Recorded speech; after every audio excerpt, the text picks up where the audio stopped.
घाटी रास्तार पर्यटकंकर बस उलटी पड़ू जड़े अति गुरुतर आहत होगा सहित अन्य माने सामान्य आहत होती।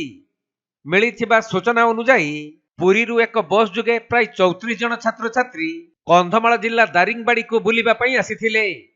आउ सेठारे भोजी भात खाई फेरुथबा समय रे दारिंगबाड़ी ठारू 12 किलोमीटर दूर गाजलबाड़ी घाटीर बुलाणी निकटरे बस रो ब्रेक फेल हो जाइथिला।